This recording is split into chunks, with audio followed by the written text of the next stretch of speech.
वामन का बलि से भूमिदान ग्रहण तथा गंगा जी का महेश्वर की जटा में गमन। ब्रह्मा जी कहते हैं, द्विजवरों, सब तीर्थों और क्षेत्रों में जो जप, होम, व्रत और तपस्या तथा दान के फल प्राप्त होते हैं, उनमें से कोई ऐसा नहीं दिखाई देता जो पुरुषोत्तम क्षेत्र में रहने के फल की समानता कर सके। अब बार बार अधिक कहने की क्या आवश्यकता है? यह पुरुषोत्तम क्षेत्र सबसे महान है। यह बात सत्य है, सत्य है और सत्य ही है। समुद्र के जल से घिरे हुए पुरुषोत्तम तीर्थ का एक बार भी दर्शन कर लेने पर तथा ब्रह्म विद्या का एक बार बोध हो जाने पर मनुष्य फिर गर्भ में नहीं आता। जहाँ भगवान विष्णु का सानिध्यान है, उस उत्तम पुरुषोत्तम क्षेत्र में 1 वर्ष अथवा 1 मास तक भगवान की उपासना करें। ऐसा करने वाले पुरुष ने जप, होम तथा भारी तपस्या की है। वह उस परम धाम में जाता है जहाँ साक्षात योगेश्वर श्री हरि विराजमान होते हैं। मुनियों ने कहा, भगवान, हमें तीर्थ की महिमा का विस्तार पूर्वक श्रवण करने पर भी तृप्ति नहीं होती। आप पुण्य किसी गोपनीय तीर्थ का वर्णन करें। ब्रह्मा जी बोले, श्रेष्ठ ब्राह्मणों, पूर्व काल में देवर्षि नारद ने मुझसे यही प्रश्न किया था। उस समय मैंने प्रयत्न पूर्वक जो कुछ उनसे कहा था वही तुम्हें भी बतलाता हूं। नारद जी ने पूछा, जगतपते, स्वर्गलोक, मृत्युलोक तथा रसातल में कुल कितने तीर्थ हैं तथा सब तीर्थों में सदा कौन सबसे बढ़कर है? ब्रह्मा जी बोले, देवर्षि, स्वर्गलोक, मृत्युलोक तथा रसातल में 4 प्रकार के तीर्थ हैं, देव, आसुर, आर्ष और मानुष। यह तीनों लोकों में विख्यात हैं। जम्बूद्वीप में भारतवर्ष तीर्थ भूमि है। वह तीनों लोकों में विख्यात है। वह कर्म भूमि है, इसलिए उसे तीर्थ कहते हैं। पहले मैंने तुम्हें जो बतलाया था वे सब तीर्थ भारतवर्ष में ही हैं। हिमालय और विंध्य पर्वत के बीच में 6 ऐसी नदियां हैं जिनका प्राकट्य ब्रह्मा, विष्णु तथा शिव इन देवताओं से हुआ है। इसी प्रकार दक्षिण समुद्र तथा विंध्य पर्वत के बीच में 6 देव संभव नदियां हैं। ये 12 नदियां प्रधान रूप से बतलाई गई हैं: गोदावरी, भीमरथी, तुंगभद्रा, कृष्णवेणी, तापी और पयोष्णी। ये विंध्य पर्वत के दक्षिण की नदियां हैं। भागीरथी, नर्मदा, यमुना, सरस्वती, विशोका और वितस्ता ये विंध्याचल और हिमालय पर्वत से संबंध रखने वाली नदियां हैं। इन पुण्यमयी नदियों को देवतीर्थ बताया गया है। गए, कोलासुर, वृत्त, त्रिपुर, अंधक, हयमूर्धा, लवण, नमूची, श्रृंगक, यम, पाताल केतु, मय तथा पुष्कर, इनके द्वारा आवृत तीर्थ आसुर कहलाते हैं।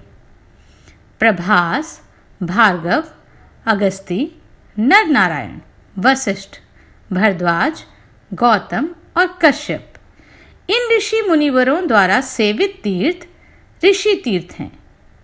अम्बरीश, हरिश्चंद्र, मंधाता, मनु, कुरु, कनखल, भद्राश्व, सगर, अश्वयूप, नचिकेता, वृषाकपि तथा अरिंदम आदि मानवों द्वारा निर्मित तीर्थ मानुष कहलाते हैं।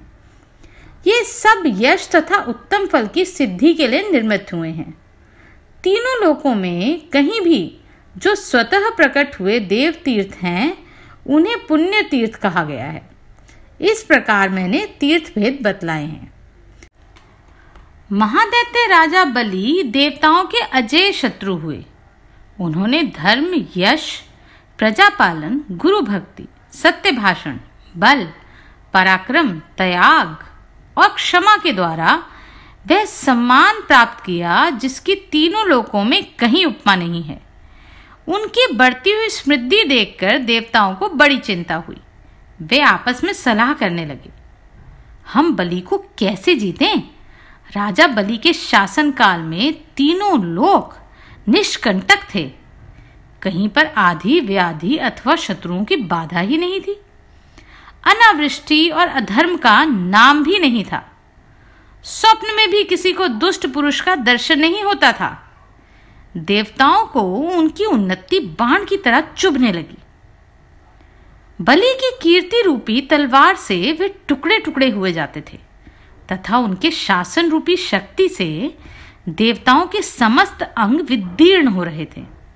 अतः उन्हें कभी शांति नहीं मिलती थी।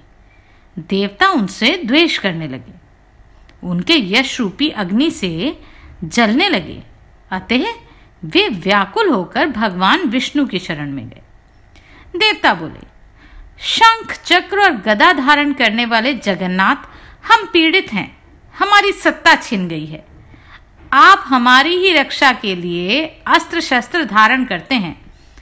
आप जैसे स्वामी के होते हुए हम पर ऐसा दुख आ पड़ा है। हमारी जो वाणी आपको प्रणाम करती थी, वही एक दैत्य को कैसे नमस्कार करेगी?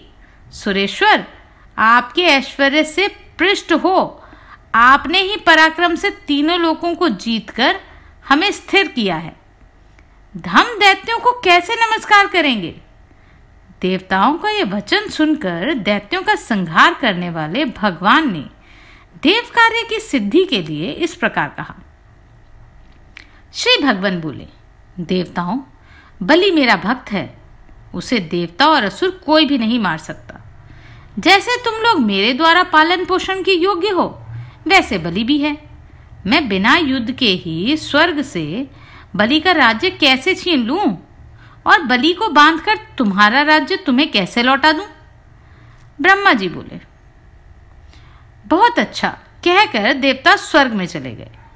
इधर देवताओं के स्वामी भगवान विष्णु ने अदिति के गर्भ में प्रवेश किया। उनके जन्म के समय अनेक प्रकार के उत्सव होने लगे। यज्ञेश्वर यज्ञ पुरुष स्वयं भी वामन रूप में अवतीर्ण हुए। इसी समय बलवानों में श्रेष्ठ बलि ने अश्वमेध यज्ञ की दीक्षा ली। प्रधान प्रधान ऋषि तथा वेद वेदांगों के ज्ञाता पुरोहित शुक्राचार्य ने उस यज्ञ का आरंभ किया।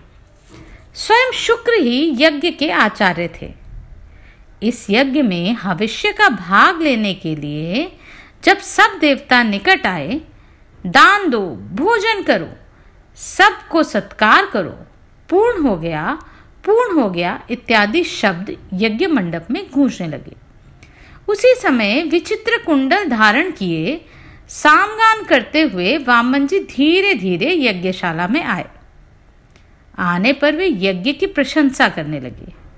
शुक्राचार्य ने उन्हें देखते ही समझ लिया कि यह ब्राह्मण रूपधारी वामन देवता वास्तव में दैत्यों के विनाशक, यज्ञ और तपस्या के फल देने वाले और राक्षस कुल का संहार करने वाले साक्षात विष्णु हैं।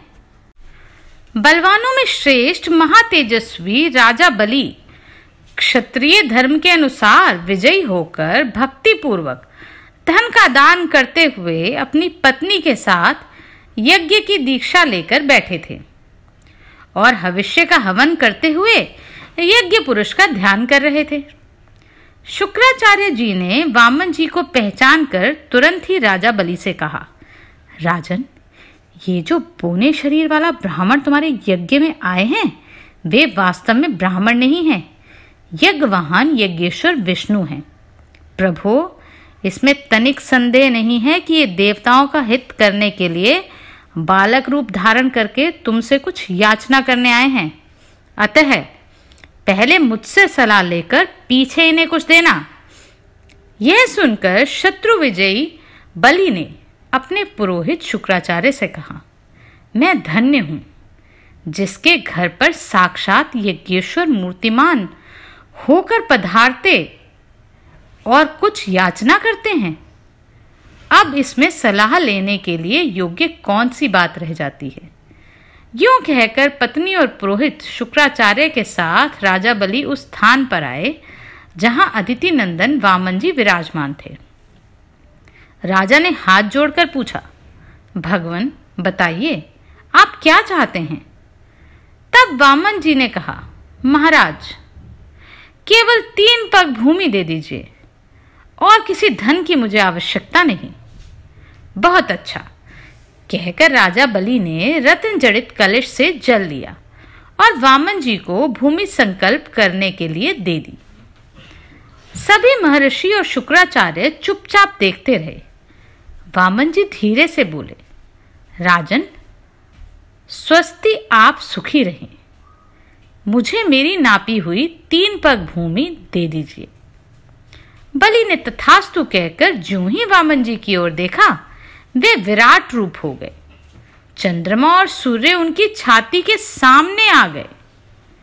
उन्हें इस रूप में देखकर स्त्री सहित दैत्यराज बलि ने विनय पूर्वक कहा, जगन्मय विष्णु, आप अपनी शक्ति भर पैर बढ़ाइए। विष्णु बोले, दैत्यराज देखो मैं पैर बढ़ाता हूं। बलि ने कहा, बढ़ाइए, अवश्य बढ़ाइए। तब भगवान ने पृथ्वी के नीचे स्थित कच्छप की पीठ पर पैर रखकर पहला पग बलि के यज्ञ में रखा, किंतु उनका दूसरा पग ब्रह्मलोक तक जा पहुंचा। उस समय उन्होंने बलि से कहा, दैत्यराज मेरा तीसरा पग रखने के लिए तो स्थान ही नहीं है, कहाँ रखूं? स्थान दो। यह सुनकर बलि ने हंसते हुए कहा, जगन्मय जगदेश्वर, आपने ही तो जगत की सृष्टि की है, मैं तो इसका सृष्टा भी नहीं हूं। यदि यह छोटा सा थोड़ा हो गया तो इसमें आपका ही दोष है। मैं क्या करूं केशव? फिर भी मैं कभी असत्य नहीं बोलता, अतः मेरे सत्य की रक्षा करते हुए आप अपना तीसरा पग मेरी पीठ पर ही रखिए। बलि का यह वचन सुनकर वेत्रयी रूप देव पूजित भगवान प्रसन्न होकर बोले, दैत्यराज मैं तुम्हारी भक्ति से बहुत प्रसन्न हूं, तुम्हारा कल्याण हो, कोई वर मांगो। तब बलि ने जगत के स्वामी भगवान त्रिविक्रम से कहा, अब मैं आपसे याचना नहीं करूंगा।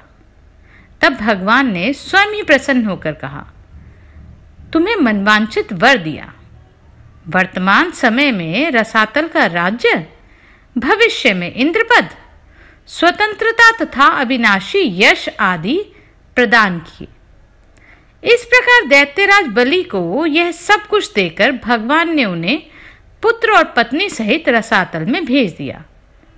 इंद्र को देवताओं का राज्य अर्पित किया।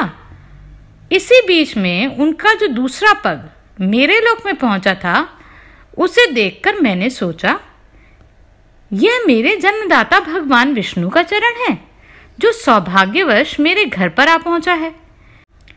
इसके लिए मैं क्या करूं जिससे मेरा कल्याण हो? मेरे पास जो ये जल श्रेष्ठ कमंडल है, इसमें भगवान शंकर का दिया हुआ पवित्र जल है। यह जल उत्तम वरदायक, शांतिकारक, शुभद भोग और मोक्ष का दाता है। विश्व के लिए मातृरूप, अमृतमय, पवित्र औषध, पावन, पूज्य, ज्येष्ठ, श्रेष्ठ, गुणमय तथा स्मरण मात्र से लोगों को पवित्र करने वाला है। यह जल मैं अपने पिता को अर्घ रूप से अर्पित करूंगा। ये सोचकर मैंने यह जल भगवान के चरणों में अर्घ रूप से चढ़ा दिया। यह मंत्रयुक्त अर्घ जल भगवान विष्णु के चरणों में गिरकर मेरु पर्वत पर पड़ा और 4 भागों में बंटकर पूर्व, दक्षिण, पश्चिम और उत्तर दिशा में पृथ्वी पर जा पहुंचा। दक्षिण में गिरे हुए जल को भगवान शंकर ने जटाओं में रख लिया। पश्चिम में जो जल गिरा वह फिर कमंडल में ही चला गया। उत्तर में गिरे हुए जल को भगवान विष्णु ने ग्रहण किया तथा पूर्व में जो जल गिरा उसे देवताओं, पितरों और लोकपालों ने ग्रहण किया। अतः यह जल अत्यंत श्रेष्ठ होता है। भगवान विष्णु के चरणों से निकलकर दक्षिण दिशा में गया हुआ जल जो भगवान शंकर की जटा में स्थित हुआ, पर्व के समान शुभोदय करने वाला है। उसके प्रभाव का स्मरण करने से समस्त अभिलाषित वस्तुओं की प्राप्ति हो जाती है?